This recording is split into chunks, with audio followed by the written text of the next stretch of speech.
Unfortunately, this is a pretty maybe. There's also a couple of hippos off to our left, hanging out right behind the island.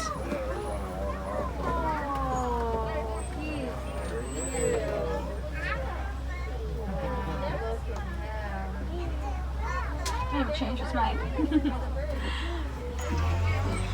A whole group of hippos is actually going to be called a bloat of hippos. And on the island here to your left is a group of pink-backed pelicans, those big grayish-white birds. Pink-backed pelicans get their name because during mating season, their backs are going to turn a nice light shade of pink.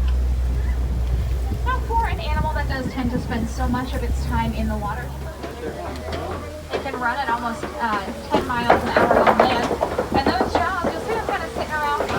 Their jaws hanging open. This is not because they're trying to look intimidating, it's not because they're hungry. It's actually because crocodiles are what we call Serengeti grasslands. And coming up on our right is a rather odd looking tree. One that almost looks like it's got its roots sticking out of the wrong end. That right there is a baobab tree. A baobab tree. Holy crap, this is... kind of acts a little bit like a superhighway of sorts for many of them. Now we are going to get a great look at several giraffes scattered throughout the savannah here, it looks like. But did you guys know that there are actually several different species of giraffes? While they may look cute and cuddly, this is not necessarily the type of animal you want to take home as a pet. These guys are one of the most successful hunters in Africa. Behind the bushes, along with another giraffe and some sable antelope a little further back there. Sables are the emblem for the Harambe Wildlife Reserve. If instead of fleeing at the first sign of trouble, they'll typically stand their ground against most predators to fight to protect their own. And just as there are different types of giraffes, there are also 3 different species of zebras. These here on our reserve are the Hartmann's Mountain zebras. Probably one of the easiest ways to tell them from the other 2 is that for the most part those horns are hollow on the inside. The only exception being red faces. I think I might be able to get us a little bit closer look at this elephant here. Just around the corner. Amazing. You see him, Steph? Right there, look. Now, unfortunately, it's a species, meaning that the women are in charge, and I gotta say, I think that is pretty well deserved, especially considering that they are pregnant for a good 22 months.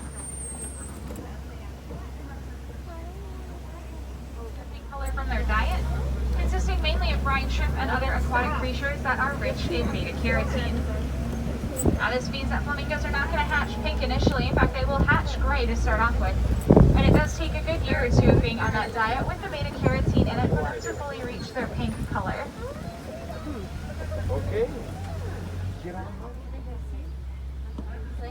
White rhinos are about 5,000 pounds fully grown.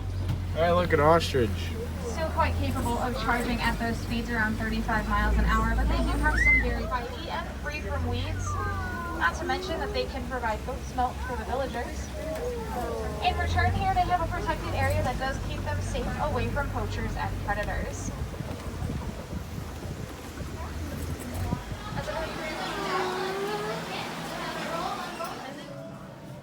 There's an expedition on this hill and then they run into a Yeti, right? I assume so, yeah.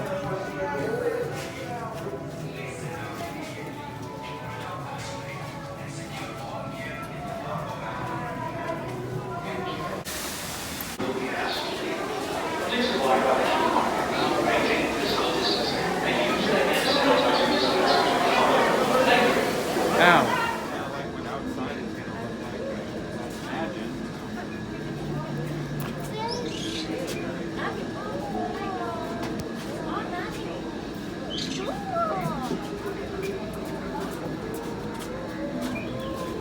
What the hell am I? Where the hell am I?